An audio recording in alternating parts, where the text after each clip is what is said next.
Oh, out.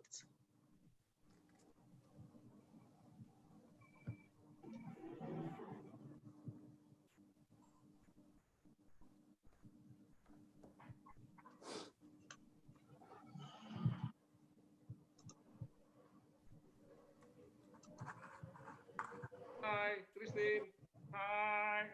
Hi. Boys. It's great to see you. Hi, Good Christine. morning. Great to see you all. It must be quite early there. It's like 10. 10. It's Yes. still okay. I had already breakfast. Time there. In any case, I have to apologize because I have to leave in an hour strictly. Oh, No So worries. if I'm Yeah. just opting out, please. What's time there, Christine? I didn't understand you. What time is there In Frankfurt, it's 10 o'clock in the morning. It's okay. Oh, it's okay. Okay. It's not in the middle of the night.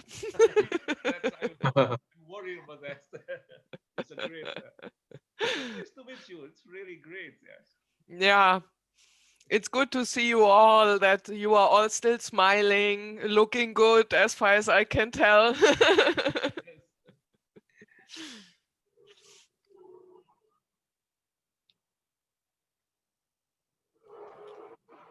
Maria, you can speak Germany with Christine. Yeah? Oh, hallo Christine. Hallo, das ist schön. Ja, das ist schön. Guten Morgen. Guten Morgen. Warum sprechen Sie so gut Deutsch? Nicht so gut, aber ich kann das vielleicht 85% verstehen. Und meine Aussprache ist auch nicht so. Christine, Danke, danke. She's there. It's already there. Hallo, Christine. Hallo, good morning. Guten Morgen, wie geht es dir? Gut geht's mir und dir? Mir auch. Guck mal, ich habe wieder Haare. Ja, mir auch. Sieh so, die kleinen mehr, alles weiß. Er ist verändert. Sehr schön. Was ist passiert mit Ihren Haaren? Ich habe letztes Jahr eine Behandlung gehabt, da sind sie alle ausgefallen. Oh, gut. Oh, okay. Da hatte ich Glatze. Schade. Aber sie sind alle wiedergekommen. Aha. Ja, sieht mit schon Löckchen. Und der Person kann Deutsch sprechen, der andere just nur hören. Ja. Zij nur lachen. Hi, Gilbert. Hello. Hi, how are you? I'm very well. How are you going? Good. I'm good. It's excellent to see you all. I haven't been able to see you guys for such a long time now, so we're in the weird Zoom room, but that's good. At least it's better than nothing. Yeah, we will be happy to prepare the durian for you, but at the moment. You know, I love my durian. Know that. Next time. Yeah. You can get good durian, yeah. Yeah. All right. We can't get good durian in Australia, unfortunately. Yeah. So only in Indonesia. I know it. All right. Let me know anytime you're ready so we can start. Yeah, I'm ready whenever you're ready. Now it's already like 70s people waiting for us. Yeah. All right. Do you want me to just start talking? Sorry? Did you want me to just start talking? No, Maria will No. Oh, okay. No worries. I'm ready for you guys. Process. Yeah. So you're settled. Okay, good. And what about the participants? They are there already? Yeah. It's about 76 of us already. Okay. So we're still waiting, people coming in, like, but it's they're coming in. Okay.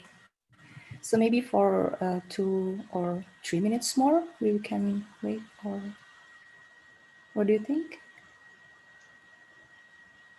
Okay.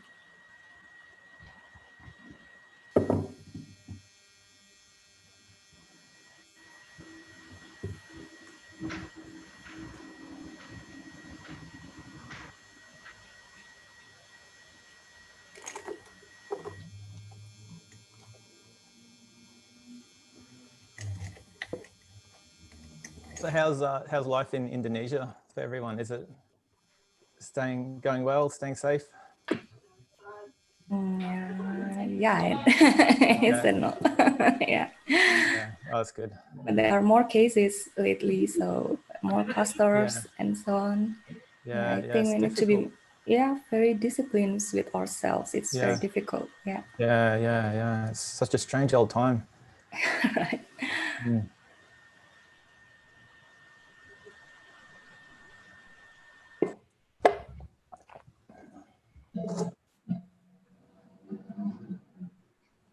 So Gilbert, maybe later on we will enable the Q&A toggle, so you can.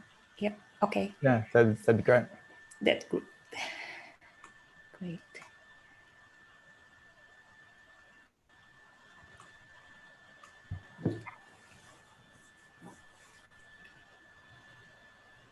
Okay, people are coming in.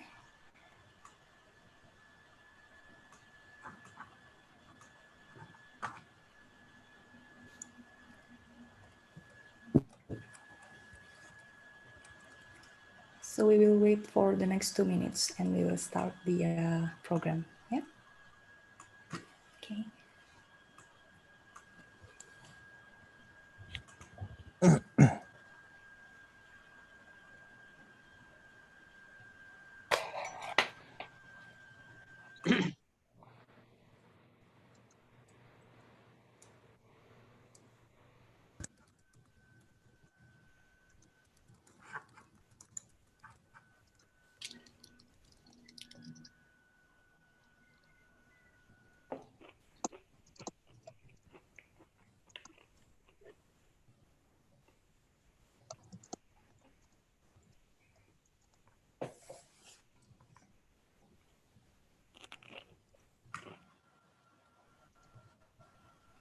Okay, well, Gilbert, are you ready? Sure. Settled? Okay. Yep, all good. Good. I don't have any durian, so that's okay. Okay, good. So maybe we shall start the program for this evening. So everybody's are here already. And okay, so let me begin. Yeah. Okay, Gilbert. Okay. So hello to everyone and welcome to our second Paleo Talk webinar series that is held by the Paleontology and Quaternary Geology Research Group in Institut Teknologi Bandung. I'm Maria Skarproburukmi and I will be the moderator of this talk. But before we begin this webinar, I would like to express our sincere gratitude to Gilbert for taking his time.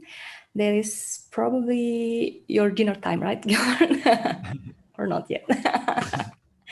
Okay, thank you very much for joining us, and maybe we will discuss parts of your research with us this afternoon.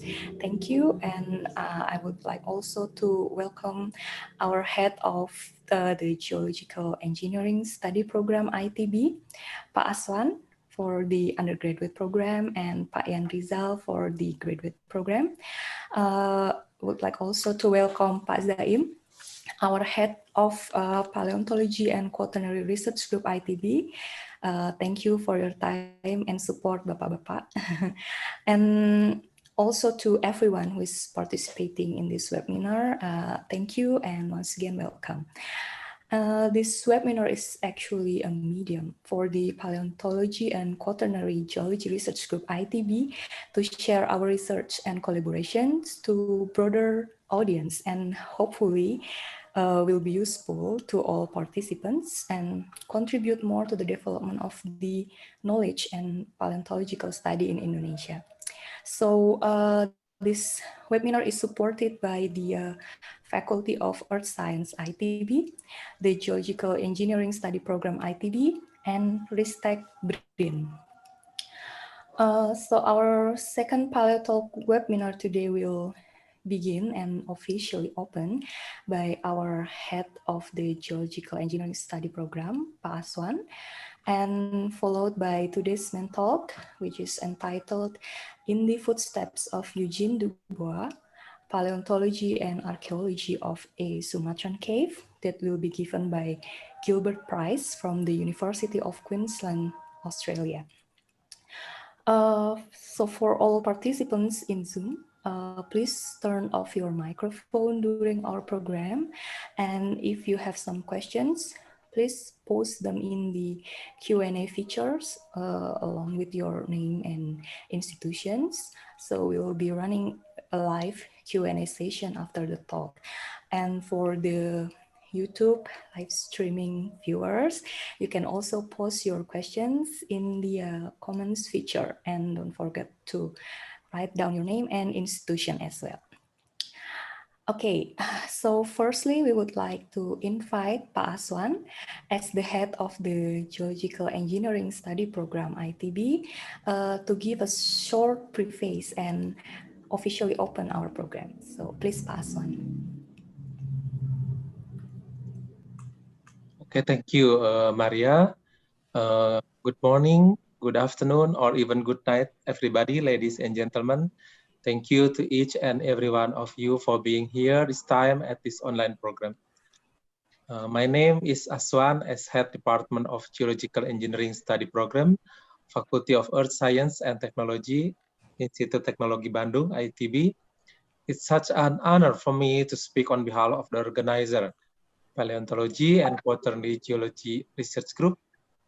Let me begin by giving a warm welcome to the Paleo Talk 2 with the title as mentioned by Maria before, In the Footsteps of Eugene Dubois, Paleontology of a Sumatran Cave, by our guest speaker, Dr. Gilbert Price from School of Earth and Environmental Science, the University of Queensland, Australia. Thank you, Gilbert, for joining with us. Before we get started, I would like to express my appreciation to the Faculty of Earth Science and Technology, ITB, who generously helped us make this Paleo Talk come true. First, Dr. Irwan Melano as a Dean, Dr. Agus M. Ramdan as Vice Dean for Academic Affairs, Ibu Mutiara as Vice Dean for Resources Affairs, also our colleague from many institutions and universities, such as I can read here, Sangiran Museum, Balai Archaeology, BMKG, IAG, and other ones. Sorry, I cannot mention one by one. All participants from some place around Java, Sumatra, Kalimantan, or Sulawesi, sorry, also our feedback member. Here, Pak Professor Zaim, Dr. Jan Rizal, Dr. Julian Lois, Holly from UK, also Christine Hetler, our best friend from Germany. How are you? And also all participants from other countries, Australia, Philippines, Thailand, Malaysia, Netherlands, Norway, India, maybe from United States also, and the rest of the faculty and paleontology and quaternary geological member, Teddy, Hannah, Mika, Maria, and Nadila. We couldn't have done it without you. Thank you. In today's Paleo Talk, we would learn about paleontology and archaeology of Sumatran Cave, follow the Eugene Dubois footsteps in old period of our Indonesian history. Of course, it is important for our scientific and historical knowledge to know the paleontology and archaeology of Sumatran Cave, where I visit there also even one time in Lida Air with the team, but surely it's still very interesting for me to hear from the expert directly, the discussion about paleontology and archaeological aspect of the cave. Well, I do not want to take too much of your time. I need to hand over it to Maria, our today's moderator, to introduce our guest speaker to all of you. I would like to say once more, and on behalf of the seminar organizer, welcome. On behalf of Faculty of Earth Science and Technology, ITB, I hereby officially open this Paleo Talk. Thank you. Okay, thank you, Pak Aswan, for the speech and for officially open our program. So now we will continue with the main talk by Gilbert Price.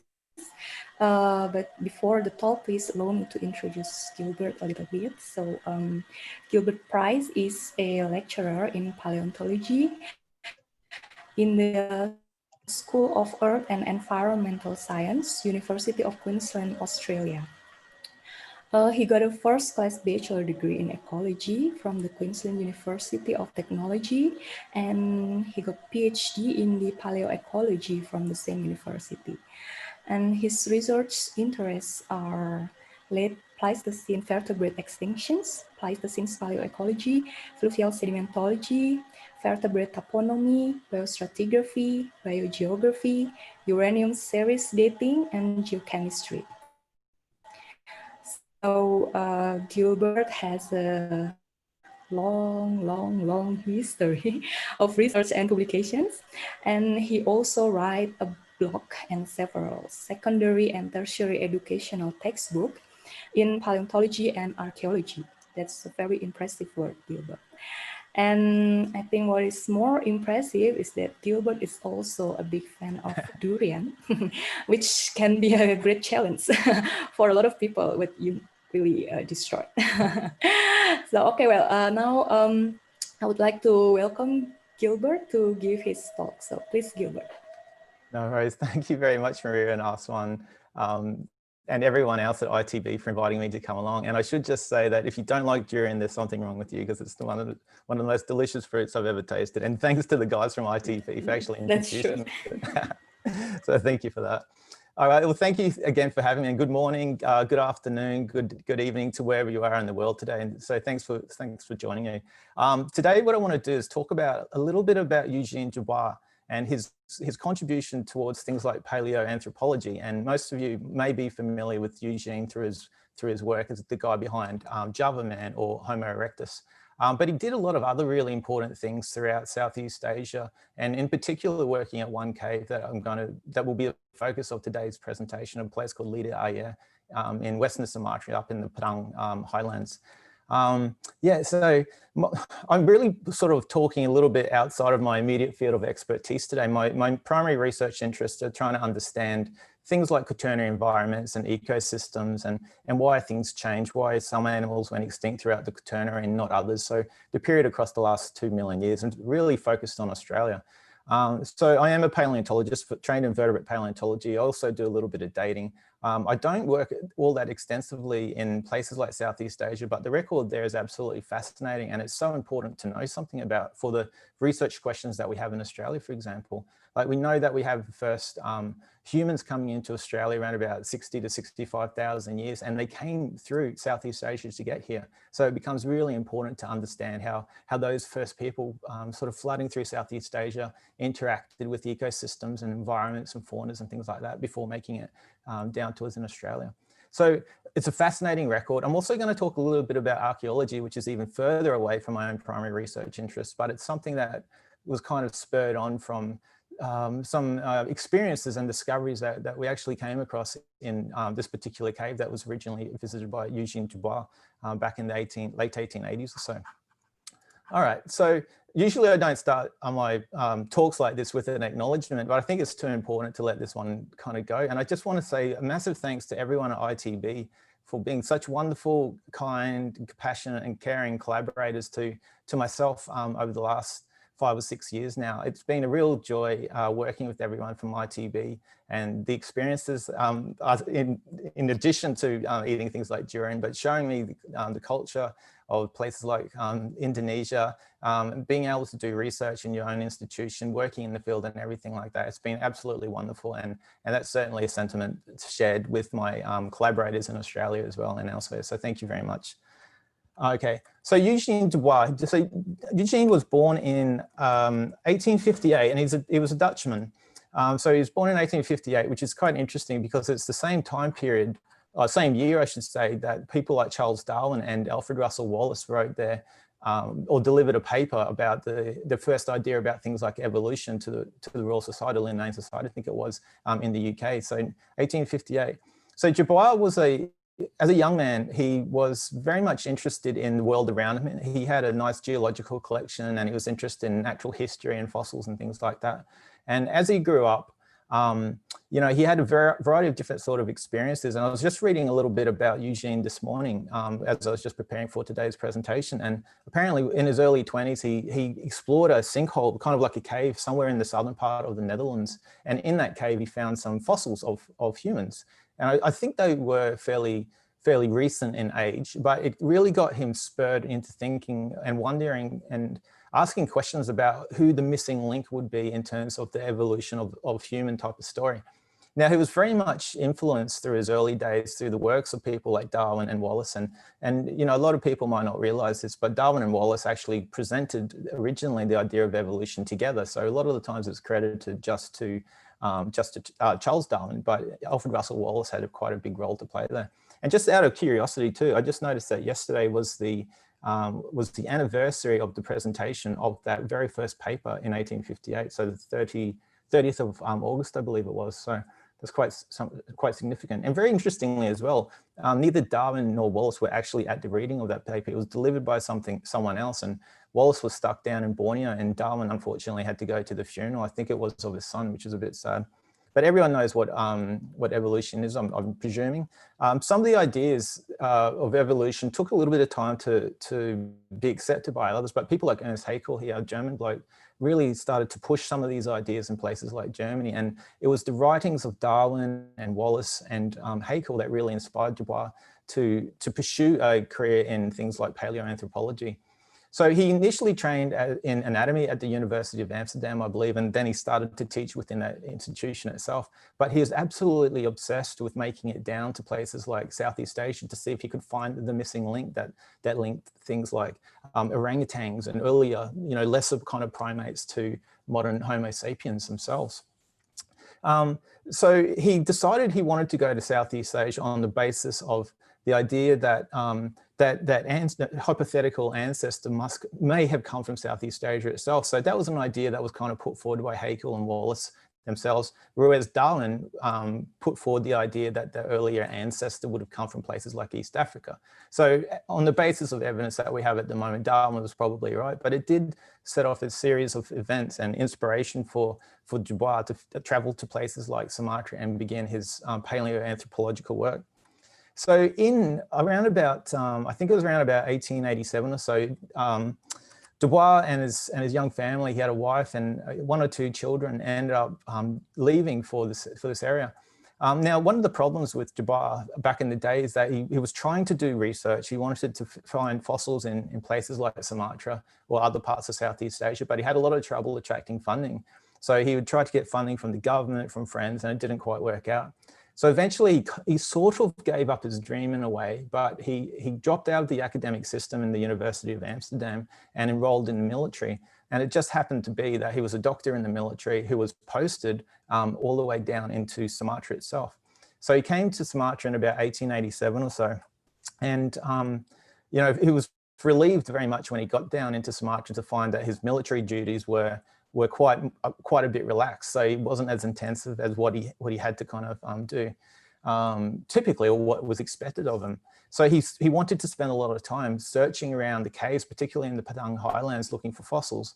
And very fortunately for Dubois, the Dutch military were quite supportive of that. So they assigned him a couple of engineers to do some work with him.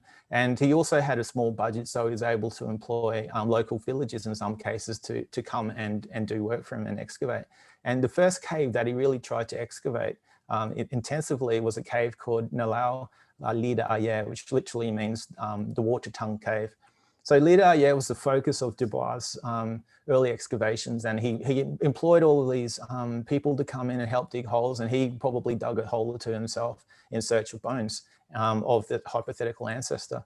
And if you ever have an opportunity to read Dubois' notes, he's very, very detailed in collecting information about stratigraphy, the different types of fossils that he found. He's mapping the caves, all sorts of things like that. But he worked so hard, and he had a very terse relationship too, actually, with the two Dutch engineers. One of them was eventually sacked, and the other one, unfortunately, succumbed to some sort of tropical fever. And then with the local people that he would actually employ too, there's already a kind of a not very pleasant relationship. he was very rough with them in some ways and demanding. And the people that were digging the holes for Dubois were more interested in looking for things like gold in the caves rather than things like fossil teeth. So it turns out that there was no gold, but there was a real abundance of fossil material. Now, Dubois worked extensively in Lida Ayer, but eventually started to move on because he couldn't find any evidence of humans in the fossil record there. So he worked a series of other caves. And again, if you have an opportunity to ever look at Dubois' notes, it's clear that he's getting more and more frustrated with his attempts to find that hypothetical ancestor because his descriptions and the details that he's providing, despite digging in other places, is not as extensive. Now, towards the end of 1889, I think it was, maybe 1890, he ended up leaving Sumatra, went down to Java, and kind of the rest is history there. So he's working a couple of sites in the old ancient riverbank sort of channel type of deposits, and he came across a few specimens that you can see there on the screen. So there was a skull cap of some kind of human, there was a femur, and there was a tooth fragment. And on the basis of that, that was the thing that Dubois was really looking for. This was, to him, the missing link. So that's the scientific paper that he put forward in 1894, describing it as Pithecanthropus erectus, which basically means like the upright man. And the Pithecanthropus there was also a bit of a hat tilt to one of his earlier sort of guys that he was inspired from, in particular, Haeckel himself. Now, we all know that that name doesn't exist anymore, at least the genus name. It was subsequently synonymized into Homo erectus by Ernst Mayr in 1950 or so. But it left a real legacy for Dubois in terms of his contribution to paleoanthropology. And, again, erectus wasn't really quite the missing link, but it was quite a fascinating, globally significant discovery at the time. So in the 10 years or so after 1894, within that 10 years, there's something like 80 books and other sort of scientific publications that were written by Dubois himself and other researchers around the world, making comments on the significance of the discovery. So it really put Java on the map in terms of paleoanthropology back then. So it's really a major contribution.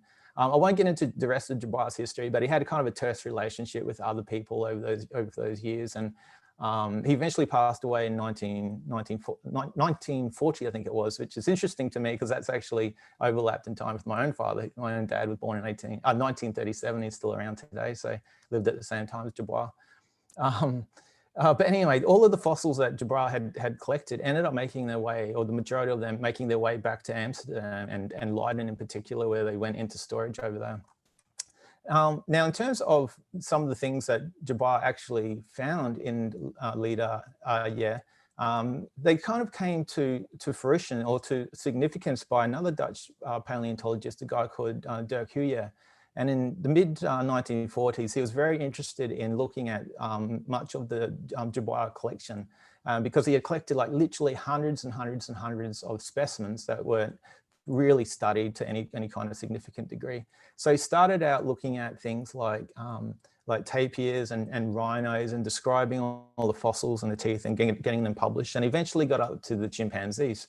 And he was going through boxes, and this is, as I understand it, going through boxes and of chimpanzee, of orangutan teeth. And within the orangutan teeth box, he found two teeth that were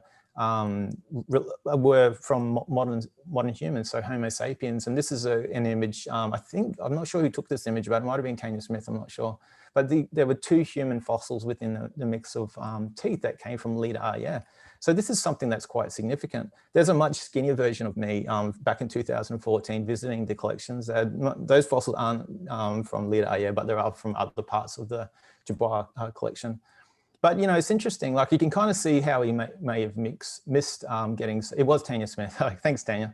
So you can kind of see how it was, how we could have been mistaken by it because there's so many teeth, they're isolated. And that is a little picture of my finger next to an orangutan tooth in Lida Ayer itself, so still in situ. And they're very, very similar in morphology to orangutans and humans themselves. But it was Dirk Huyer who ended up recognizing that as something that was quite significant.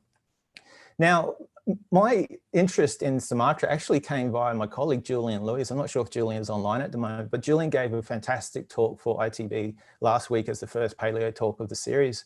And Julian's had a long-term interest in Southeast Asia in terms of understanding the same sort of things that I'm interested in, but for Southeast Asia rather than Australia.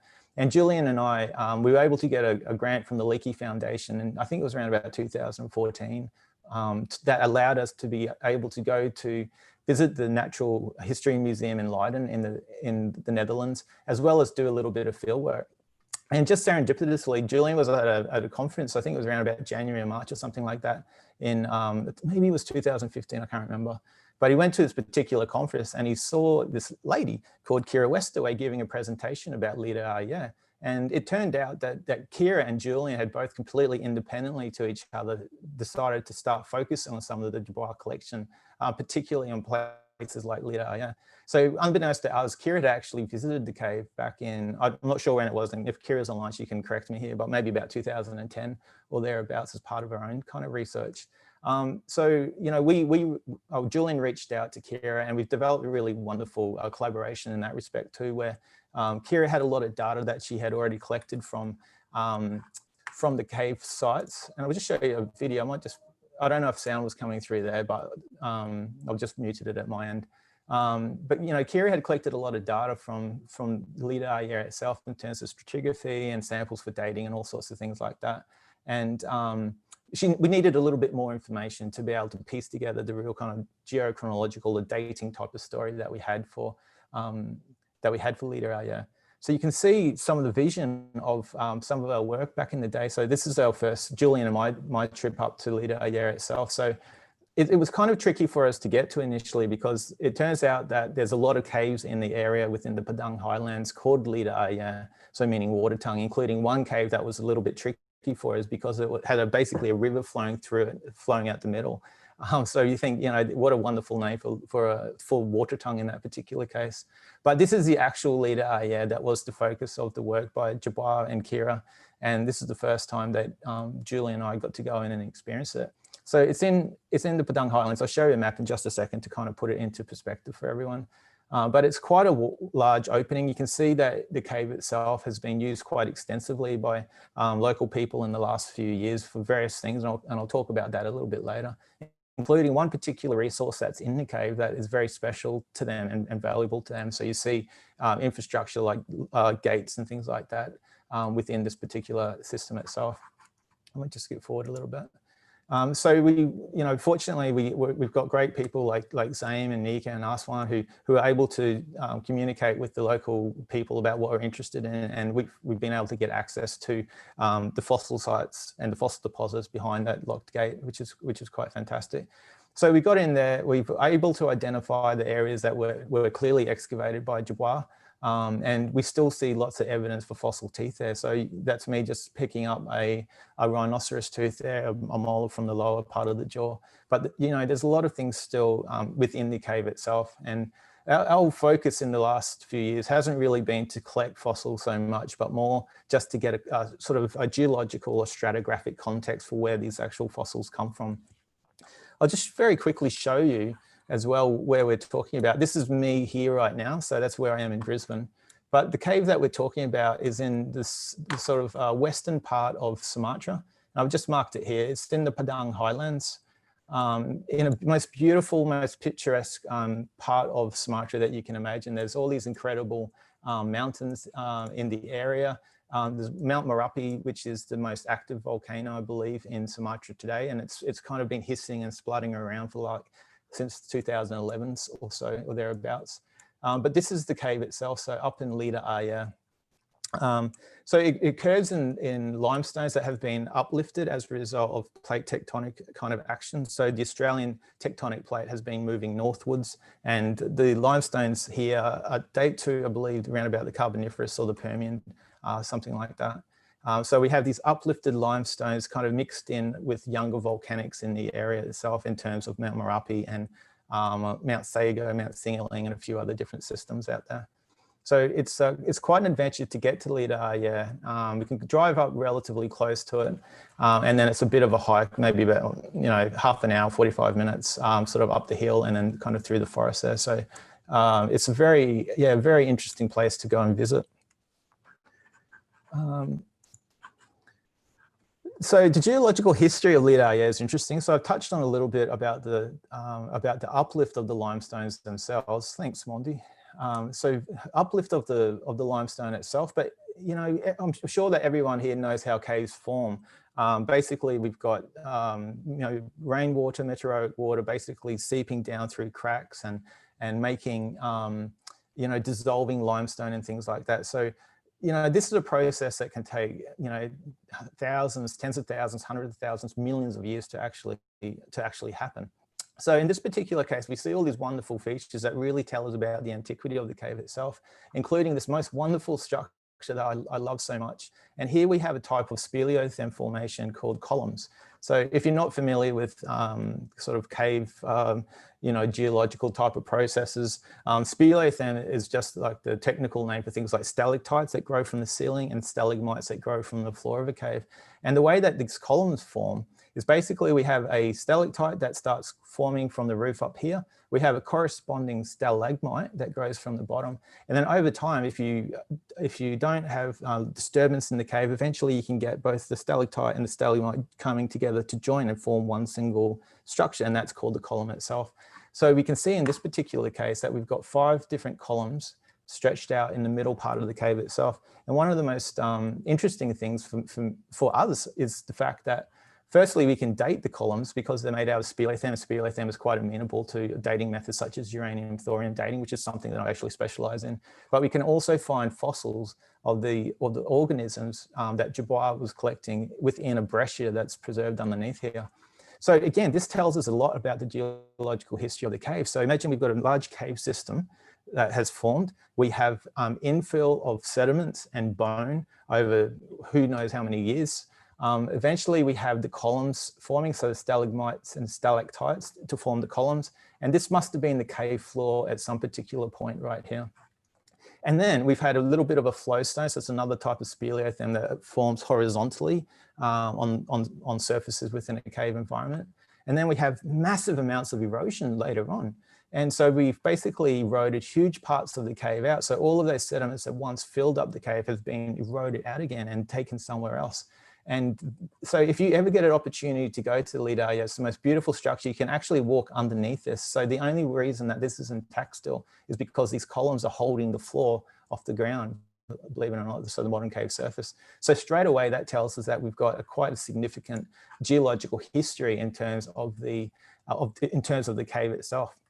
And I'll tell you about the dates in just a second. I just want to touch very briefly on the fossils themselves. So generally, the fossil preservation within the caves is quite interesting, and it's something that I've never seen in any other deposit that I've worked in. I've been very lucky to work at cave fossil deposits across Australia, across Saudi Arabia, and a few other different places around there. I've never seen a sites that have been just dominated by isolated teeth of various types of organisms. So generally, in terms of body size of these organisms, they're relatively large. So you can see there, that's a molar tooth from a pig or a suid, and that's a tooth from a rhinoceros right there. So these are just random things that we had picked up from Lidaia when we were there. But generally, the way that these animals are making their way into the cave themselves, it comes from not these animals falling into the caves. Like a lot of the times caves act as what we call pitfall traps, and they're certainly not walking to the caves and just dying. As far as we can tell, we find no evidence of that, and we definitely don't find any evidence of cave use by people back, you know, tens of thousands of years ago at least. So these aren't like the remains of the last of a meal, for example. They're not like a midden for humans or anything like that.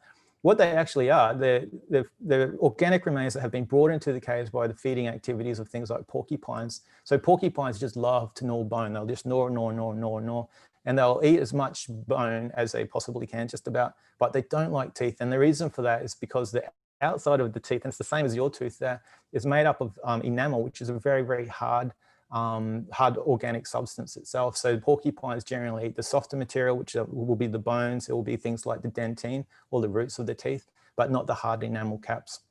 And that's not actually a bad thing for us, because we've got a mode of accumulation.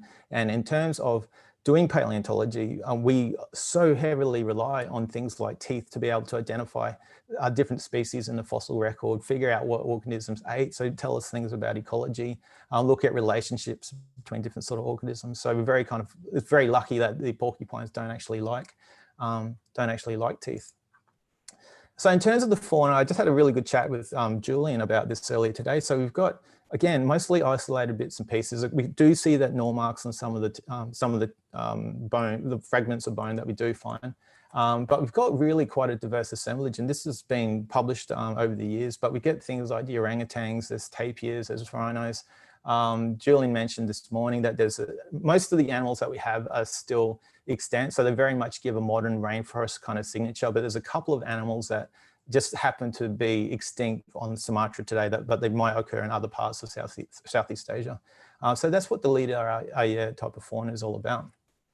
Now, in terms of the dating, this is the thing that Kira was really interested in. And when we visited the cave, Kira asked us to try to get some more samples and apply a few other different dating techniques.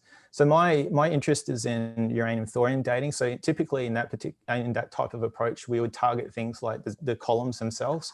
So you can see a basic kind of schematic view of what the columns are like. So they're hanging from the ceiling, suspended up there, and keeping that fossil breccia elevated off the ground there. So we can date the columns, we can date the underlying flow stones as well. So in that particular case, we can kind of create what we might call sandwich dates or bracket dates. So if we can date a basal flow stone, we know that anything that lies on top of that must be younger than the flow stone itself. And if we have a capping flow stone on the top over here, we know that anything below that must be younger in this particular case.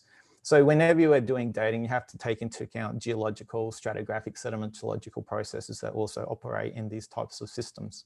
Kira does a different dating technique called optically stimulated luminescence, where basically what she's doing there is looking at the last time the individual grains that make up the breccias over here were exposed to UV light or sunlight in this particular case. So with our combined approach, and this was published in Kira's paper in 2017 with a bunch of colleagues, we're able to determine that the breccias within this main part of the cave where we get all of these fossil bits and pieces coming through dates to around about 70,000 years or so. So Kira is a lot smarter when it comes to dating than what I am, but she used a process known as Bayesian modeling to take all of the geochronological data and the dates from the different methods to kind of crunch them together and spit out a number at the end. So it sounds like a very simple way of doing things, but like it takes a huge amount of time just to even get to these sites, sample material that's going to be useful for dating, working in the laboratory and scratching your head a lot and going grey and going wrinkly like what I am, trying to interpret and understand what the data actually means. But so that was something that was fantastic. So the date came out around about 72,000 years or something like that. And for the record of humans that are associated with this particular deposit, that makes them the oldest record of sort of anatomically modern humans or Homo sapiens for all of Southeast Asia right there. And that's perfect because it kind of feeds into the story that's emerged from places like Australia in the last few years as well. Like there was a wonderful study led by a guy called Chris Clarkson, who's also actually based at University of Queensland, where I am, but just in a different kind of faculty. And they were able to show that the earliest archaeological evidence for people in Australia dates to around about 65,000 years. So we've definitely got Homo sapiens in the region moving through around about that period. Now, future research will be ongoing and no doubt, and I would anticipate that we'll find more fossils that will probably get substantially older as we go through time. How old they're going to be, I don't know, but you know, more research is really critical in the area to really piece together the history of humans as they spread around the globe, and particularly in this corner of the globe that we live in, or I live in at least, and other people do as well.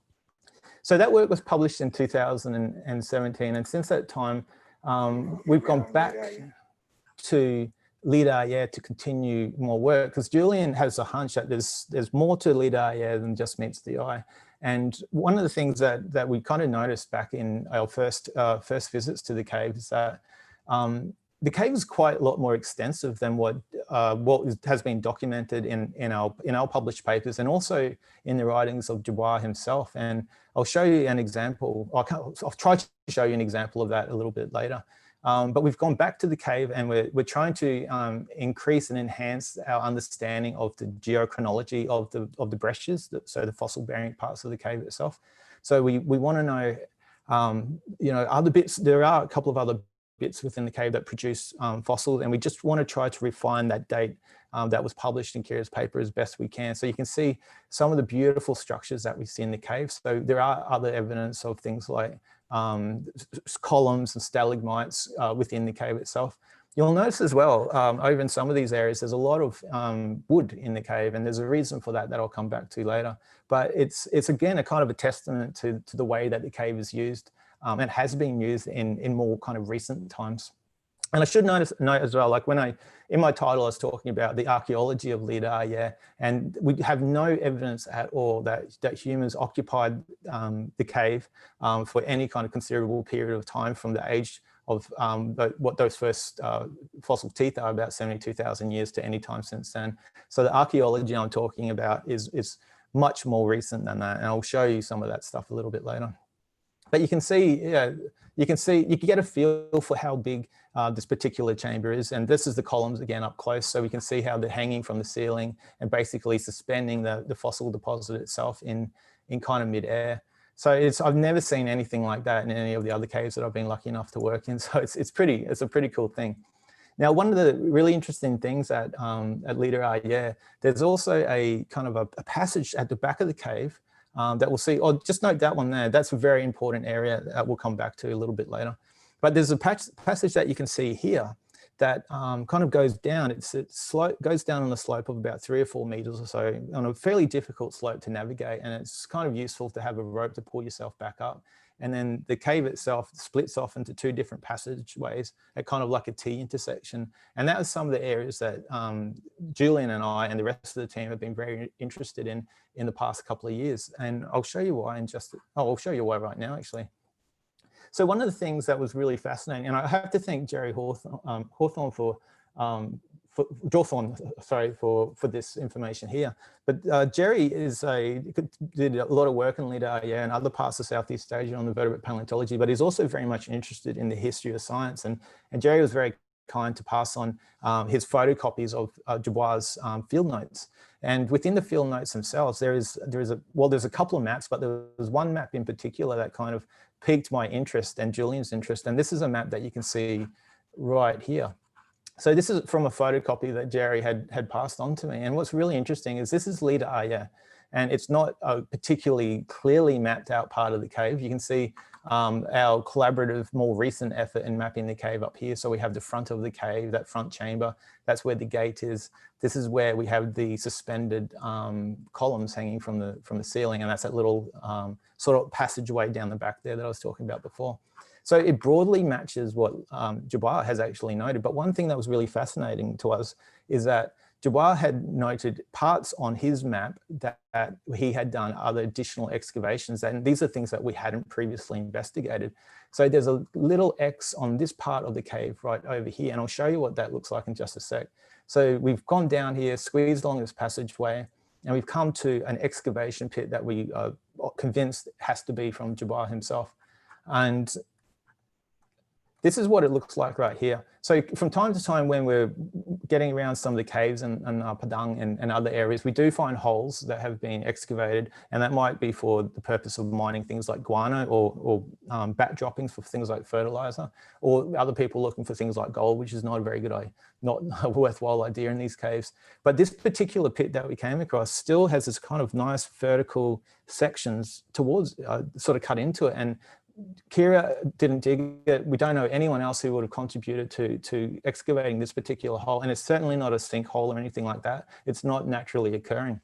It's very hard to take photos in this cave as well, particularly when you go down that little passage and start to navigate around the cave. And this is a photo that Julian took of me, and it's very humid down there. It's very, very wet. It's very, very muddy at the same time. So even wearing, if you have to wear glasses, like unfortunately Julian does, it's almost impossible because they just fog up. And it's the same thing that happens when you're trying to take photos of things. So we don't have the greatest photos of this particular hole, but it was something that was really quite striking to us. And it's exactly that spot that was marked on Dubois' map with the X itself. Now, we've investigated it. We've taken sedimentological samples. We've taken samples for doing dating and made a few additional notes. And we're still in the process of analyzing those samples, but that's something we'll get back to sometime. I should note though as well that Julian might be able to correct me later on, but I don't recall seeing any fossils at all in this part of the cave itself. So yeah, that was something that was interesting, but you do find fossils in other parts of the system. So if just allow me to go backwards for a second, this particular map just basically ends in that chamber where that excavation pit is, but we found other evidence of excavation in the other part of the side passage all the way up here. And Julian and I have actually mapped out quite a significant part of the cave, and this is very difficult and very muddy and potentially dangerous work. So the cave actually doubles right back on itself. So it extends from a variety of very small squeezy bits that are very difficult to navigate. And they're so, hopefully, I don't know who's online at the moment, but hopefully my boss isn't online, because some of the stuff we did was probably not that safe. But some of the areas are so, you have to really squeeze down. And, you know, some spaces you're getting into kind of 20-meter heights where you have to contort your body through. And sometimes we take off our helmets and then lie on our backs and sort of curve our bodies up so we can get through these squeezes. But it's very, very difficult. And as we're moving through that part of the cave, and it's kind of looks like a horseshoe, I guess. It kind of comes all the way back down towards the front. We're finding fossils. So there's lots of fossils of rhinos and things like that down there, tapirs, you name it, orangutans and so forth. So it was clear that the cave, the porcupines were using that part of the cave too to drag the organic remains all the way down that far. But we found absolutely zero evidence that humans have ever been down there. I don't think anyone would go down there who's sane, and we're not sane probably, but it was a very difficult thing. And it was also quite exciting at the same time to go somewhere where you know that no human on a planet has ever been before. Now we eventually stopped around here or thereabouts after kind of following all the way along.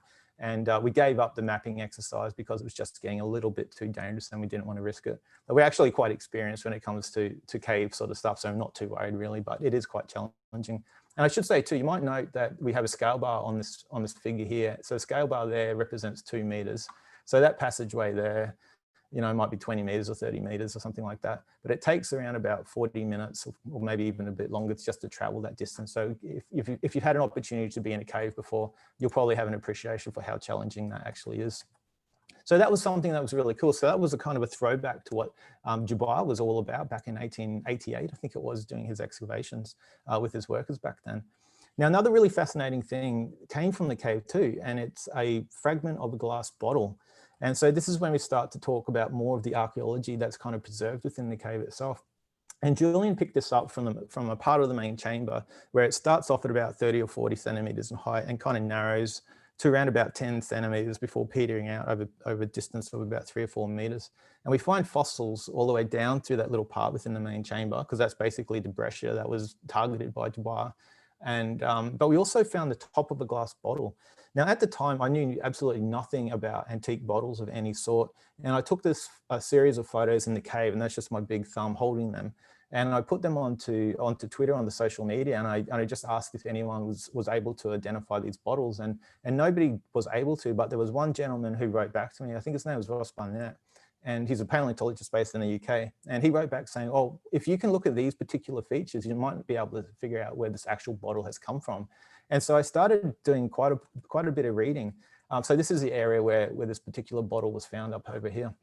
I did quite a bit of reading, and I came across lots of really wonderful resources, including a book called The Antique Bottle Trader by a guy called Michael Polak that's been published in numerous editions. And if you're interested in antique bottles, I really strongly recommend that you go and get one.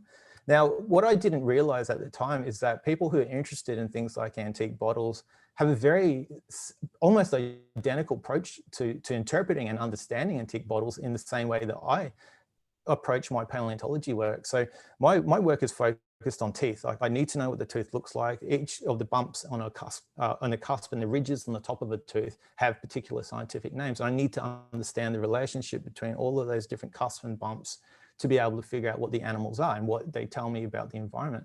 Now, bottle experts do exactly the same thing. So there's a range of different kind of morphologies and marks that appear on bottles that they can use to identify the sort of bottles that fragments like these are, and actually date them at the same time as well. So one of the really fascinating things about this bottle fragment, it's relatively small and simple. This is this thing, the opening up here is called a ball, as you can see in the label diagram over there. It's only around about 12 millimeters in diameter across there, with the outer lip being around about 22 mil from memory. It's got a very straight kind of neck before opening up to quite a an angle type of shoulder to the top of the bottle. Now, on the basis of the morphology of the bottle, we know that we're dealing with a cylindrical bottle. So this is a reconstruction that we made, but we don't know how tall it was. So there's a little bit of guesswork there. But we know that bottles like this are typically used for things like medicine and tonics and so forth. The thing that was most interesting though, when I was doing this work, is looking at the way that the seam appears on the bottle. So the seam through the mid 1800s up until like 1920 or 1930, the technology to actually make bottles really diversified massively. So there's all these new techniques that were coming out quite rapidly. And basically, if you want to date a bottle, a very antique type of bottle, just have a look at the seam, because the higher the seam extends from the bottom of the bottle to the top of the bottle itself will give you an idea about dating. Now, in this particular case, the seam basically would have extended all the way along the bottle, across that shoulder, up that part of the neck, but not go any further than that area over there. So that was the type of technology that was used for bottle manufacturing between around about 1880 and 1890. So that's fantastic, because that places it right in the same time frame that Jabbar was in this particular part of the cave. So again, we got something that was potentially in the hand of Jabbar, or if not within the hand of his workers back in those days. So that was a real spin out for us when we found that out. Now, another really interesting thing here too was this thing that we found in the cave, so a grenade. And we had heard stories from the kind of local villages of the area that back in the day, the Japanese soldier came in and had a grenade and threw it into the cave and tried to blow the cave up. And we thought, okay, well, this must be that part of that story, because again, I'm not an expert when it comes to grenades or antiques or anything like that. And so, I just accepted that this is probably a Japanese grenade, or if anything, it's going to be a Dutch grenade, because the Dutch had occupied Indonesia from or Sumatra, I think, from about 1819 or so. And they certainly had a presence in the area up until the early 1940s or so. And so we started to work on the assumption that this grenade, was probably a Dutch-made grenade. But immediately you can see that it's not Dutch in any kind of way from like the World War II era. So the Dutch grenades lack that kind of waffle-shaped pattern, or that the general pineapple shape to the grenade itself. They have these kind of straight edges, and they're quite a bit different. Now, this particular grenade was developed by the Dutch, and then when the Germans invaded the Netherlands, they basically took over the ammunition factories and continued to make the grenades in the same style as what the Dutch had earlier come up with, but they used them against them in this particular case, which is a bit unfortunate. So the grenade does not belong to the Dutch. So other grenades of World War II, I thought, okay, we've got to look further. It has to actually absolutely be a Japanese grenade. But this is what the Japanese grenades look like. So in some respects, they have that kind of waffle-shaped pattern to the middle part of the grenade, but they're more cylindrical. They're not kind of that pineapple shape in any kind of way. So it's not a Japanese grenade, at least of World War II. We start to think, okay, could it be the US grenades? And again, you can see quite distinct features on these grenades, the Japanese one and the American one. Including the shape of the kind of those little rectangles that you see right there. So generally they're oriented horizontally on the US and the Japanese grenade. But if you have a look back to this particular grenade, it's not. So this is the base of the grenade here. This is the top of the grenade. And you can see those little triangular or rectangular shaped patterns being oriented with the long axis being on the vertical right there. So it's not a Japanese or an American grenade. Keep scratching my head, and eventually came across this thing here known as the Mills bomb. So the Mills bomb M36 was a grenade of choice by the British military. So this is a grenade that was developed in throughout World War I actually, and it had a few precursors over the years. There was another grenade called an M5. There's another grenade called an M23, and these were grenades from about 1914 to 1917 or thereabouts. And then the M36 came after that particular point in time. And I can show you a 3D reconstruction of what an M36 looks like right here. So the grenade itself is around about 9 centimeters or so from the base to the top, maybe about 10 centimeters or so when you've got that kind of ring thing down at the bottom right there. The grenade itself was designed by the Mills manufacturing company. So there's a guy called William Mills who, this is a very weird story, but he used to produce golf clubs in his factory in the UK, and then eventually went from golf clubs manufacturing to making grenades. And he really developed these grenades over the years, and it became the stock standard grenade of choice for the British military.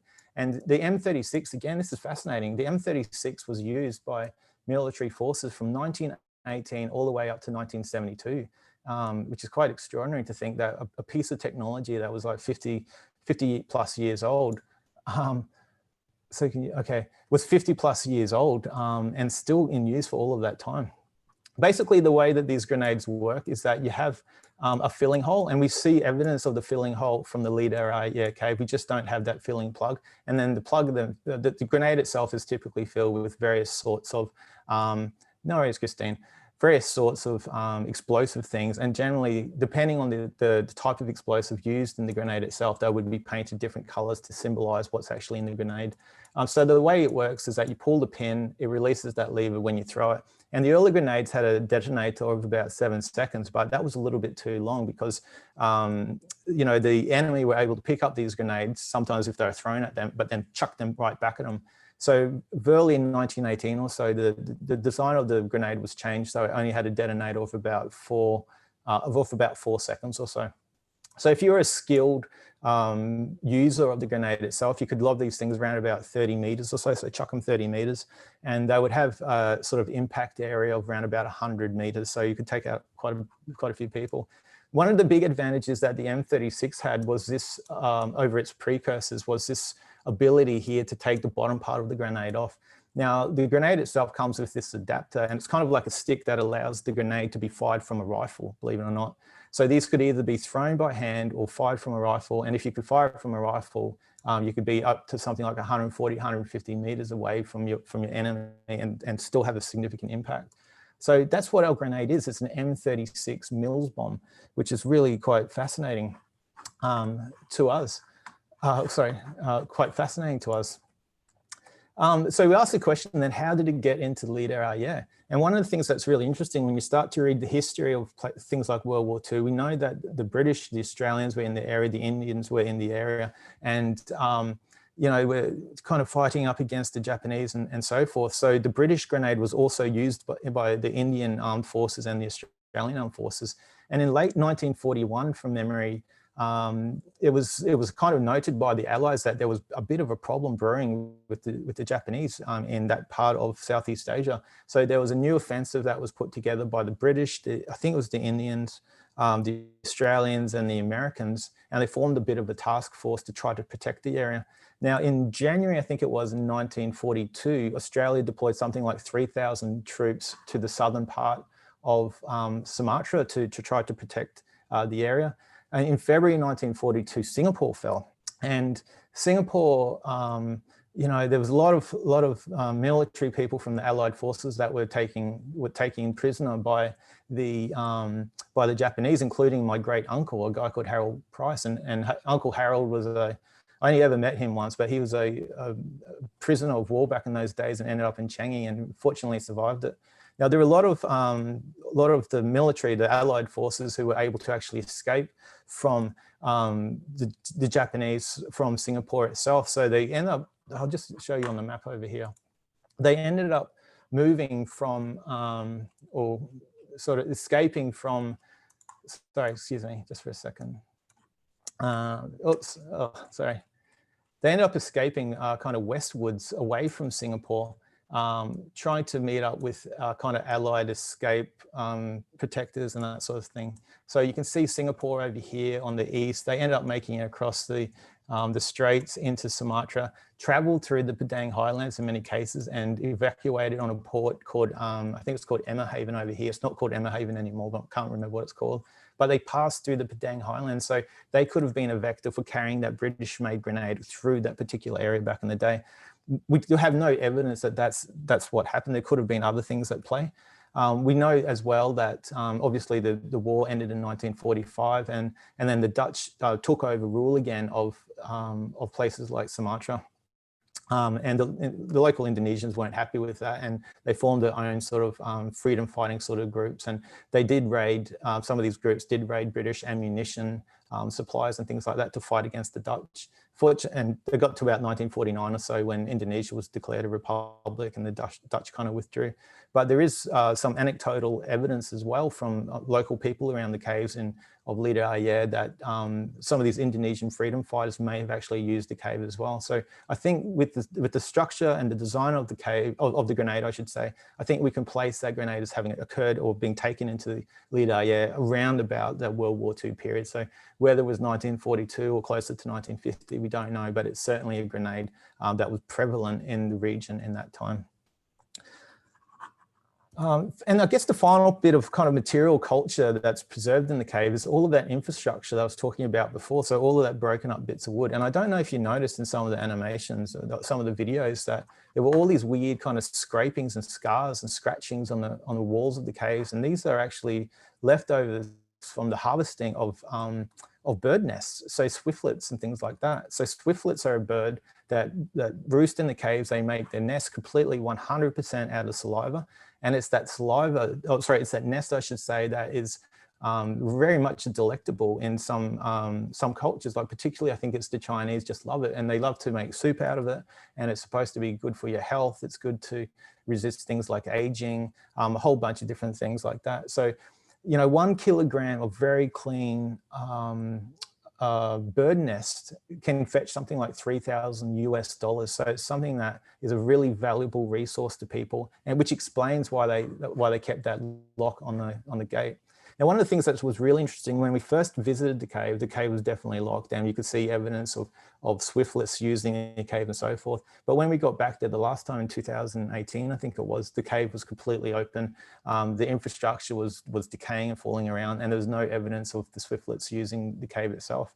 And so this is kind of like a testament to the overexploitation now of resources that were locally available. And maybe the swiftlets will eventually start using the cave again at some point, but it was certainly abandoned at the time that we were able to visit the cave. So that kind of gets me to my concluding points, I guess. And, you know, people like Gilbert has left like an incredible legacy for paleoanthropology, and he's most known for his work on Java. But if he hadn't initially started out working in places like Lida Ayer and other caves of the Padang Highlands, and if we didn't have the subsequent follow-up work from people like Dirk Huyer back in the 1940s, you know, I don't know if the sort of more recent reinvigoration of interest in that part of the Sumatran fossil record would have really come about. So we do have a lot to thank in terms of Gilbert's legacy. And even though he wasn't around to be able to appreciate the significance of what he was able to achieve and the significance of the discoveries after that, it's something that's really quite significant. And a kind of a related thing, I had a good chat with Sue O'Connor. So Sue's like a brilliant world-leading archaeologist based down at the Australian National University.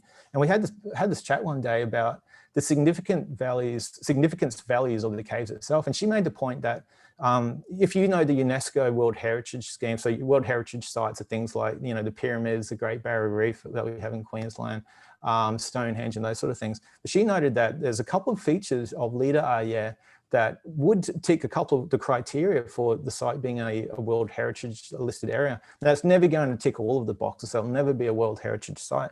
But if you think about the beautiful landscapes up in the Padang Highlands, it's absolutely extraordinary. I can't help but wonder if this is the sort of thing that, if we can get this research published, you know, obviously other scientists will read that work, but if we can find a way to be able to communicate that to people who might not necessarily be science focused, I think that would be a really good thing, because, you know, obviously Lida Ayer is a wonderful cave system. It could potentially be used for tourism or geotourism or paleotourism, whatever you want to call it. The landscapes are absolutely beautiful. So this is Mount Merapi. You know, we were waking up to views like that every single day. It's just a beautiful volcano, beautiful landscapes. And I just wonder if there are opportunities to start taking into account some of the natural history, the geological history, the paleoanthropological history in a region like that, and really making it like a really significant kind of thing for tourism and stuff like that. Of course, we have to wait for the old COVID thing to go away, but I think there's a real opportunity here. Anyway, that about wraps me up. Again, thank you so much to everyone from ITB who've been so wonderful in the lab, in the field, helping us fill out paperwork and taking me to the best durian suppliers over the past few years. So thank you very much. People like Julian, obviously, Kira, Jerry, Holly is a PhD student who's working on this stuff now. Zhan Jing, who's a very fantastic collaborator at UQ. Thank you very much, everyone, for your support over the years and for your assistance. And to everyone else, Terry Makasi, thank you for listening. And I'm happy to take any questions when you're ready. But thank you again for your time today. Okay, thank you very much, Gilbert. Terima kasih. Okay, so it was very interesting presentation, very clear and insightful, because now I'm still impressed about the grenade and by how a piece of bottle can say that much, and it also probably belonged to Dubois himself, right? Or maybe his team member. It's such an interesting thing for me because I'm mostly working with fossils all the time, but then to see something that was so different, but we, like I was saying before, we use the same principles and in terms of identifying them and making interpretations, what we do as paleontologists. So yeah, it was something that was really fascinating to me. So yeah, it's really impressive. Thank you for that. Thank so therefore, we already have some questions here from the participants. So the first one is from Maudi Sandra. So please, Maudi, could you turn on your microphone and you may ask your question directly to Gilbert.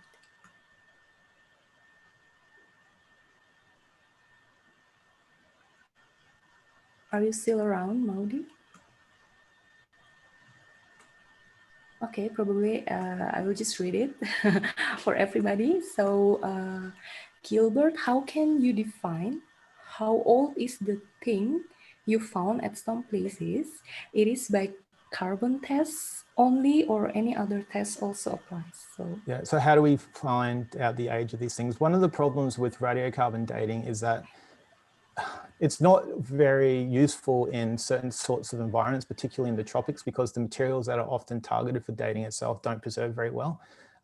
So that was one of the problems. The other problem is that a lot of the questions that we have about the prehistory of places like Southeast Asia, and this is true of Australia as well, lie at or beyond the limits of what the radiocarbon dating technique can achieve. So radiocarbon dating has a theoretical upper chronological limit of 70,000 years. In reality, the oldest dates you're ever going to really push are about 50,000 years, but even closer to reality, you have so many issues. I've never been able to use radiocarbon dating really effectively in my work, and just it's subjected to things like contamination. Like even if you breathe on a specimen, you can potentially introduce contaminated carbon into a system and make things that are actually quite old look quite young.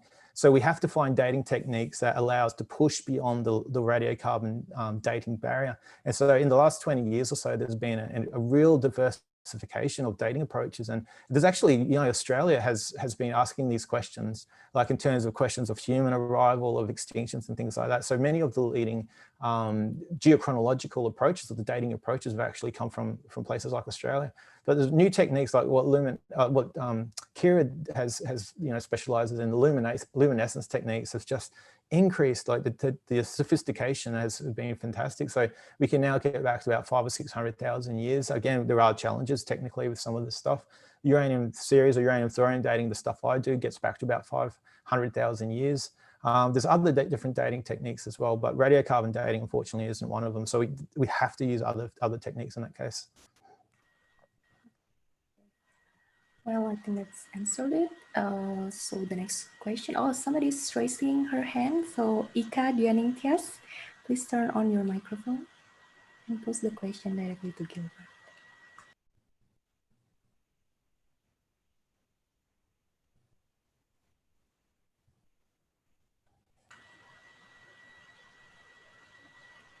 Ika Dianingtyas, can you hear me?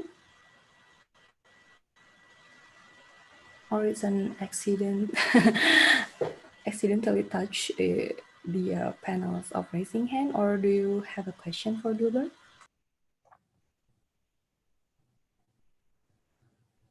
Okay, maybe we can again answer the question from the Q&A panels.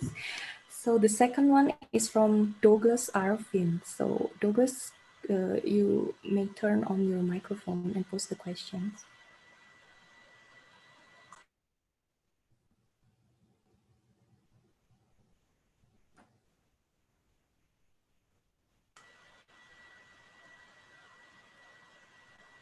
Unmute. Yeah, please. Gilbert. Yeah, for Gilbert, how is it the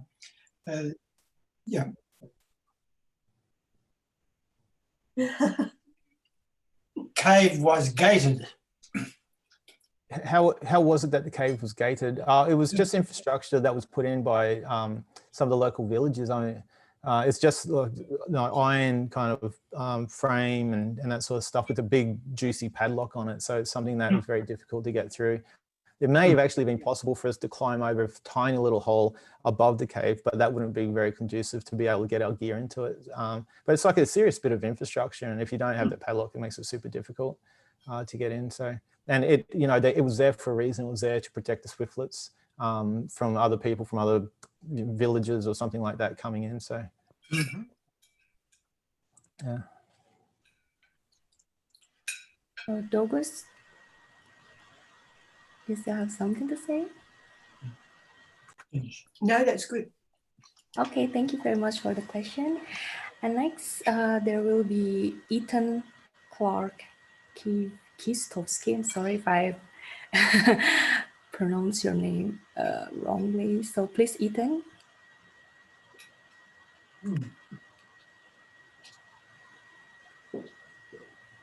Good evening. Good evening. I was just wondering, was there any other artifacts found in association with either the bottle or the grenade, Gilbert? Yeah. Hi, Ethan. Thanks for joining us. Ethan's actually a student at my university, so it's good to see that you've come along. I mean, there's fragments of wood and things like that, things that we can't really say much about, except that they're used in recent sort of scaffolding and ladders and stuff like that for the harvesting of the swiftlets. But we found zero archaeology that we would consider to be ancient. There's nothing preserved within the fossil deposits to suggest that people were actually occupying the caves at any time. And again, the only really kind of significant archaeology is all the historic stuff that we've come about, just sitting around on the surface. I should mention as well too, the cave itself is clearly being used a lot. So it is, you know, there may have been other things in the past that have been taken out or buried, reburied, and we, you know, we wouldn't know about that sort of stuff. So we can only work with what we can see, right?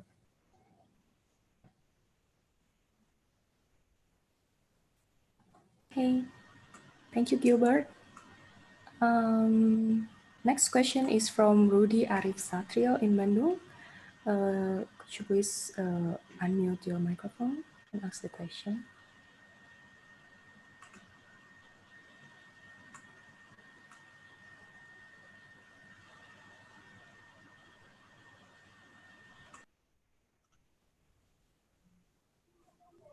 Hello. Hello, Rudy. We can hear you. Thank you. Thank you for thanks to asking direct asking. Mr. Gilbert, on your video recently, I saw some painting on the wall of the cave. I ever seen similar painting at Leang-Leang, Maros, Sulawesi. Yeah. Okay. Yeah. What it means? Is there any is there any connection of ancient life in Sulawesi and Sumatra? In where? Sorry, I'm having trouble hearing it at my end. Okay. I saw your recently video. Yeah. There is some painting on the cave. I ever seen a similar painting at Leang-Leang cave in Sulawesi, Maros, Sulawesi. What it means? Is it some connection of ancient life? Yeah. Okay. Yes. Sorry. Yeah. Sorry. I can hear you now. There's no actual paintings on the cave, so there might have been markings or something like that. Yes, markings. That may have looked like paintings in the video, but there's nothing of any kind of interest. Several of the caves that we go into, and it wasn't so much a case for Lida Ayer, but several of the other caves have evidence of graffiti in it. So people who have spray painted into some of the caves. So obviously that's going to be quite a young thing. But in all of the caves that we've visited now, Patang Highlands. We've never seen any sort of art or paintings or anything like that that we consider to be of any kind of significance. Which is unfortunate. It would be really great if we could find that, but unfortunately we haven't seen anything. Okay. Thank you. Okay, thank you very much, Rudy. Now I will read some questions from YouTube. So the first question from YouTube is from Unggul Prasetyo Wibowo from Museum Geologi Bandung. So he said, thanks for the interesting presentations. So based on your presentations, it looks like that the cave is formed by structure geology that usually makes many caves in the karst area. So is there also any caves that can be found around the Lidah Air cave that also potential to explore? Absolutely, there are. And we've been lucky enough to visit several of the caves. Some of the caves have also been documented or named, at least by Jabbar himself. And so there are collections from a series of different caves in the Museum Naturalis in Leiden in Amsterdam, the Netherlands. Sorry. And we've tried to find some of those caves, and unfortunately we've been unsuccessful, but we found a whole series of other caves as well. And the best way to answer the question about the significance is maybe go and check out Julian's video from or presentation from last week, where he discussed some of the other caves that have produced fossils in the area. And Holly Smith as well, who's been working on some of those caves. I don't know if you should get her on to give a presentation at some point. She could talk about some of that area as well. But many of the caves just haven't been explored to any kind of great detail, and the work is really difficult at the same time as well. Like you know, we found a wonderful skull of an animal. I think it was a deer or something like that, or a small bovid from one of the cave systems that are in the Padang Highlands, and it's absolutely very, very heavily cemented into the wall of the cave itself. And we've tried to get it out with jackhammers and bashing chisels and things like that, drilling it, and we haven't been able to get it out. So the work is really difficult, but there's definitely other stuff around, and it's definitely worth a further investigation, that's for sure. Okay, thank you, Gilbert. The second question from YouTube is, I think it's still related to the first one. So it's from Gerald Miles. So, hi Gilbert, have you done any dating at any of the other caves, and how does this relate to developing a regional chronology of faunal turnover? Yeah, that's a really great question. And again, I'd have to ask you to refer back to Julian's work from his presentation last week. And we certainly have been dating fossils from other sites. And we have sites that are older than Lidah Ayer. We have sites that are younger than Lidah Ayer. And we're very slowly kind of developing a picture of faunal diversity and change as we go through time. Like some of our older sites look quite different to the kind of faunal signature that we're getting from Lidah Ayer. And you know, it's very interesting kind of stuff. But yeah, there's definitely other sites out there. We're using combinations again of things like uranium thorium dating, using luminescence dating, and a whole bunch of other different techniques. So very, very slowly, and can't wait to get back to Sumatra sometime to continue this exploration. Okay, thank you. And the next question, this is actually from the chat, not from YouTube. So it's from Ruli Fauzi from Balai Arkeologi Sumatera Selatan. Ruli, do you want to pose the question directly to Gilbert? Maybe you can just read my question. Hello, Gilbert. Hello. It's a good presentation. Nice to know you. Thanks. Okay, so I will read your question. So Ruli asks, is there any ongoing study on the post-depositional processes of the hanging deposits in Lidah Ayer, and what kind of metrics on the surrounding studied materials? Yeah, well, that's a really good question. So thank you for asking that one. I'm not involved in that research directly, but there's a PhD student, Holly Smith, who's Julian's student based at Griffith University, also in Brisbane, and she's very much interested in understanding the formational processes of the breccias and things like that. So she's been able to sample several of the breccias that occur within Lidah Ayer, looking at making thin sections, looking at them underneath various types of microscopy, And I can't share her results, they're unpublished and part of a PhD, but there is definitely work going on to try to understand those formational processes going on within the system itself. And to do that kind of work too, I should just say, is really important. Like it's one thing to be able to pick up a bone or a tooth or anything like that, but it becomes super critical as well as people studying paleontology to understand the geological environment that we're currently working in as well. So Holly's work will have a really significant a really significant kind of way that we can understand the formational processes of that work. And in many ways, the technique that's Holly is going to be using will be really quite pioneering in this field. So yeah, so more to come in that space. So, but thank you for the question. Okay, thank you very much. So the next question is from Wahyu Dwijo. Dwijo, do you want to ask Gilbert directly? So please turn on your microphone. Hello, Gilbert. How are you, Gilbert? Hello, Dwijo. Long time no hear. Okay, I hope you in the well condition. Oh yeah, I have one question. How about the criteria of the sample? Oh, hello, Pak Aswan. How about the criteria of the sample for the dating analysis? Did you perform the taxonomy analysis first for the fossil or sediment? And can it classify for the transported fossil or in situ? Yeah. Oh, yeah. So there have been preliminary taxonomic studies on everything. I shouldn't say preliminary, but significant taxonomic studies that have been conducted already on the fossil assemblages. When it comes to doing things like our dating itself, we always very stringently look at the materials that we're dating, and we can have issues depending on the sort of material. So for example, for luminescence dating, we want to look for evidence that the fossil deposits have been reworked.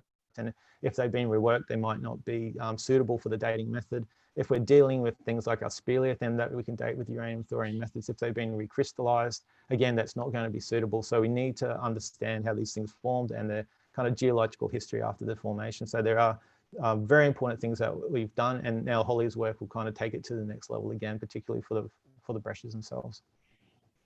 Yeah, thanks for the question. Thank you, Gilbert. No worries. Okay, thank you, Dwijo. Okay, the next question is from YouTube. So it's from Sir Shen Lim from Malaysia.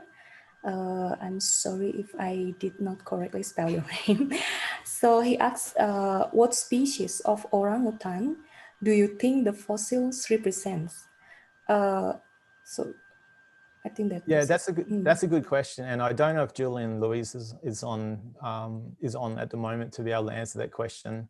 He was on here before, but that's something that Julian has actually been working on at the moment, and he's got a few ideas about what the orangutans actually do represent, and it's part of a manuscript where he's been looking at it in regards to some of the other work in the Padang area. So I probably can't answer that question at the moment, but I'd have to defer to Julian. So lovely question anyway. We'll definitely have a paper published. I don't know if it's going to be this year or early next year, something like that, but yeah, I won't preempt it unless Julian's here and he wants to answer it. Julian, do you want to answer it? Is Julian around? Okay, maybe we will wait for your paper to be published. Yeah, well, Julian's leading it, so yeah, but yeah, hopefully it'll be out sometime. Okay, well, there is still one question left. So this is from the Q&A panels. It's from Sil Yaneo. Sil, are you around? Yes, can you hear me? Yes. Oh, hi. Great talk, Gilbert. Just a bit of a side question. With your caving through the squeeze area, are you going to go back there or willing to take any cavers with you, such as me, through the squeeze to do some more mapping and see what's further beyond that section? Yeah, that's a good question. I need to again defer that question to Julian because that's his kind of primary thing. I think we've probably taken leader AYER as far as what we can go, including in a safe kind of way. So we probably don't have any plans to continue that work in leader AYER, but we would like to go back to Sumatra at some point, and we did have plans to go there this year actually, and we want to start to explore further north from where we've been previously. So we've been able to explore Padang highlands quite well. There's obviously a lot more to do. Julian gave a presentation last week about some of our work on Bangka, which is a small island just to the east of Sumatra, but unfortunately because of this pandemic, we can't continue some of our work up in the north. And we had a few Ks and things like that lined up, but unfortunately it's one of those things. But yeah, if you're ever interested in volunteering, it's a bit of a process, but again, Julian would be the best person to talk to about that sort of stuff. Thank you. Nice. Thank you, Sil. Thank you, Gilbert.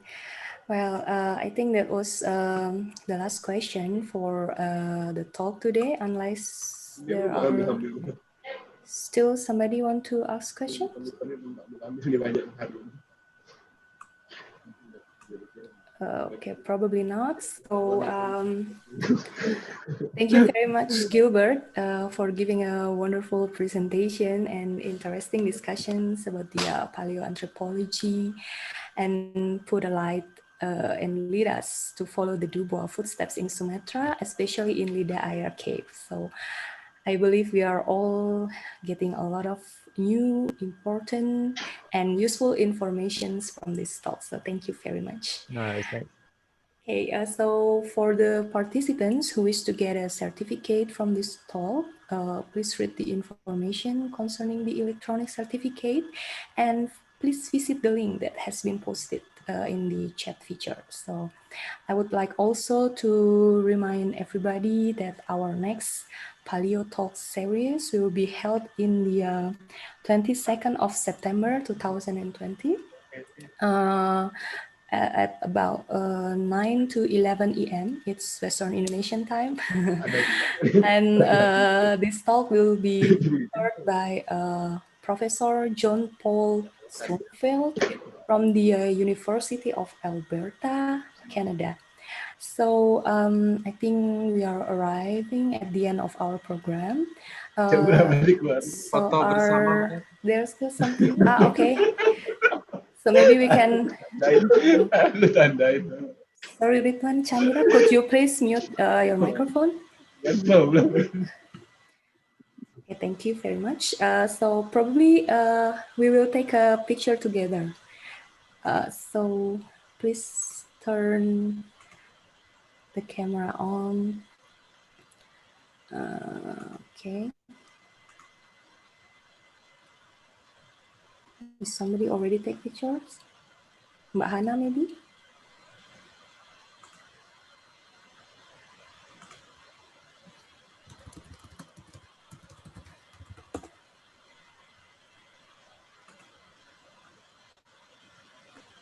Okay.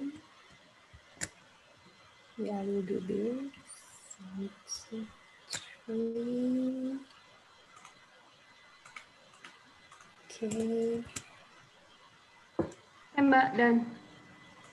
Okay, it's done.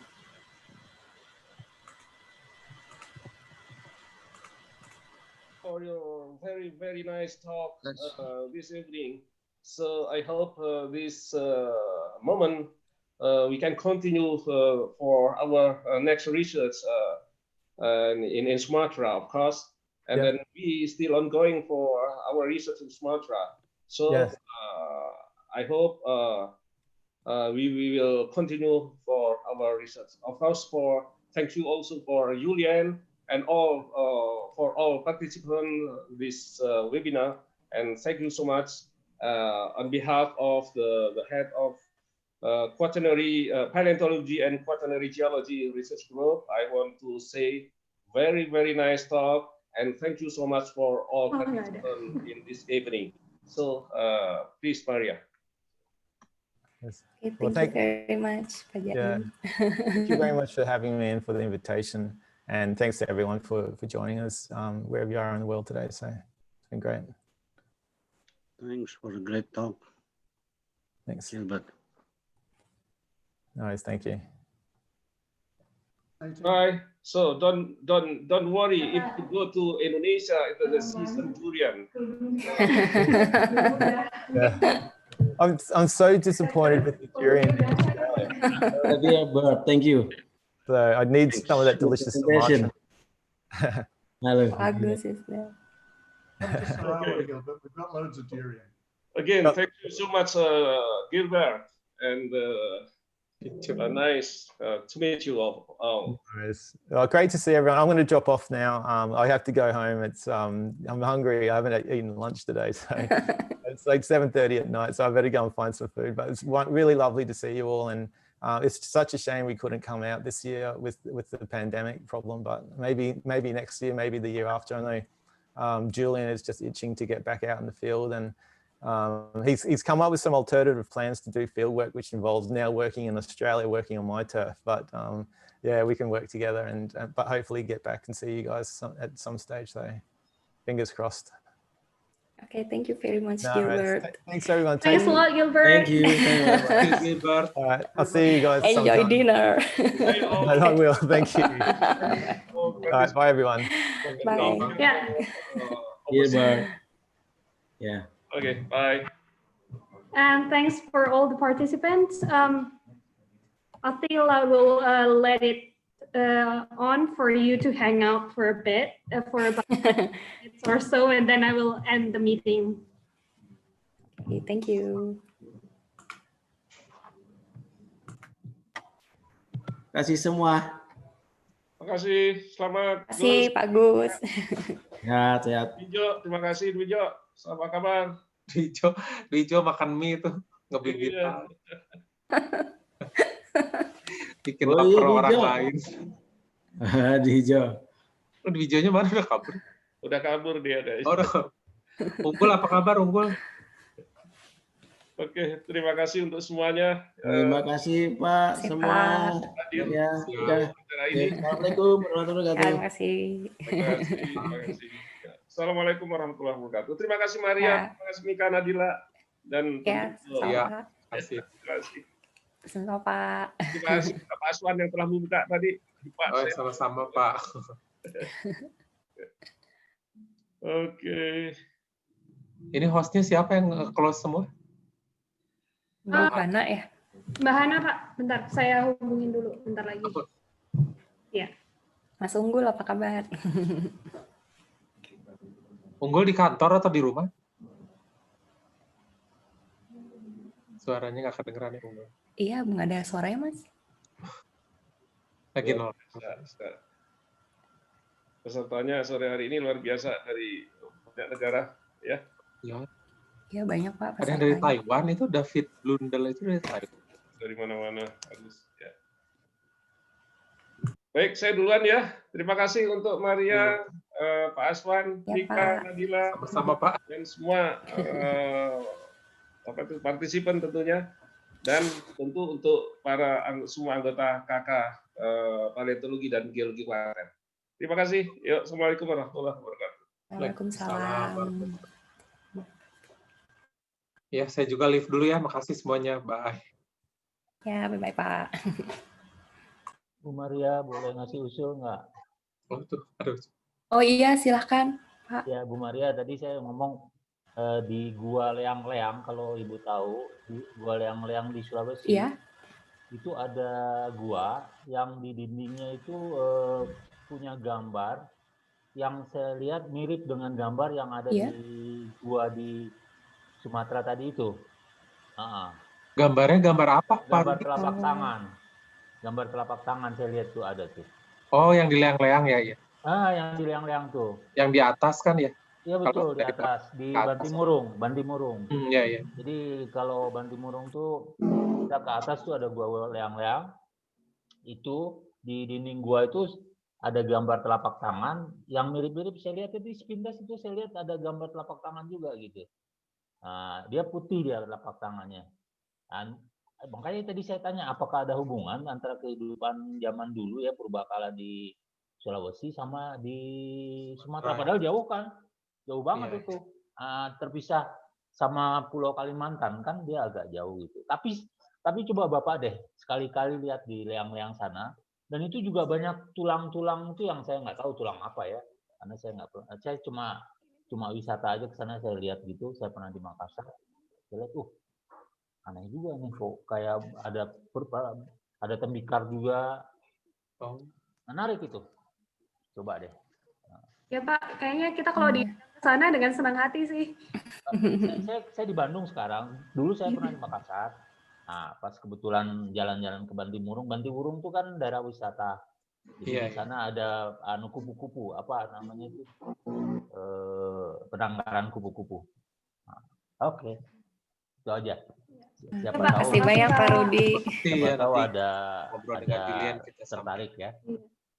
Ya, soalnya di kita juga timnya nggak ada yang ini sih, nggak ada yang untuk gambar gua juga Pak. Makanya kemarin kita masih ignore dulu kan untuk untuk Kayak yang gua, tidak air ini. Guanya mirip loh, mirip banget guanya. Jadi yang saya lihat tadi di cuman emang kita juga belum belum menemukan apa ya. Kalau di lidah air nih ya emang belum banyak.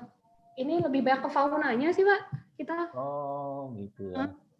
Tapi di situ juga saya lihat ada beberapa fosil ada tulang-tulang gitu ya, yang saya nggak tahu tulang apa. Terus dia anehnya itu banyak juga bekas-bekas kerang-kerang, kulit-kulit kerang gitu. Jadi sepertinya padahal dia di atas, tapi sepertinya ada bekas kerang-kerang kayak pernah jadi lautan gitu ya. Aneh juga tuh. Anehnya. Itu kerangnya nempel Pak atau lepas-lepas? Di bawah, di dasar gua. Nempel? Enggak, di dasar gua tuh berserakan gitu. Oh, bisa jadi makanan itu, makanan binatangnya atau orang tinggal di situ di bawah dari pinggir laut. Oke, tapi banyak atau bisa aja dulu basah gitu kan. Jadi kerangnya sempat ada di situ untuk waktu juga. Nah, kalau nempel ke ini itu kemungkinan dari awal batu gampingnya terbentuk di laut ya udah. Tapi kalau lepas bisa jadi bekas konsumsi binatang atau manusia purba yang pernah tinggal di situ. Tapi nggak apa-apa sih, bagus Pak infonya, mungkin nanti kalau ada waktu kita lihat ke sana. Tapi saya nggak tahu ya kalau di situ kan udah jadi tempat wisata Pak, aksesnya boleh nggak ya main masuk-masuk gitu? Izinnya gitu. Enggak, jadi itu bisa di bawahnya wisata memang untuk penangkaran kupu-kupu itu. Tapi kalau kita naik ke atas itu ada itu gua. Tapi kita cuma lihat di luar aja. Di luar aja cuma. Dari luar juga kelihatan kok, udah kelihatan itu. Ada di Leang-Leang, terus ada lagi satu lagi di daerah mana saya lupa. Masih di dekat Makassar lagi. Jadi saya sih pernahnya di Leang Burung aja Pak. Leang Burung itu di mana? Juga Masih daerah situ juga. Oh iya. Daerah Maros itu juga kan. Jadi ada dua tuh guanya tuh yang kayak gitu tuh. Yang satu lagi di dekat Makassar. Jadi nggak jauh. Kalau Leang-Leang kan sekitar berapa jam? 2 jam. Maros itu kan masih daerah Maros. 2 jam dari Makassar. Tapi ada lagi satu gua yang dekat sekali dengan kota Makassar. Hanya 20 menit lah. Ada juga satu gua yang sama juga kayak gitu.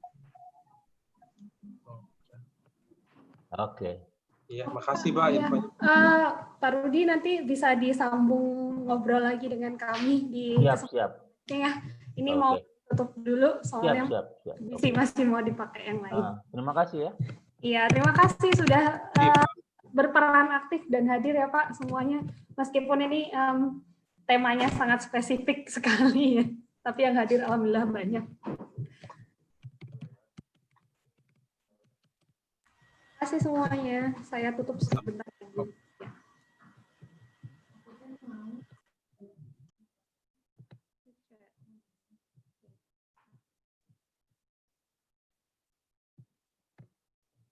Nah ini.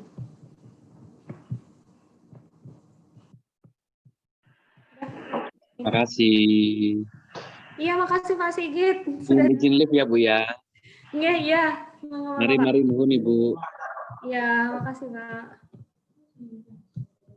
Hei Bang Ruli.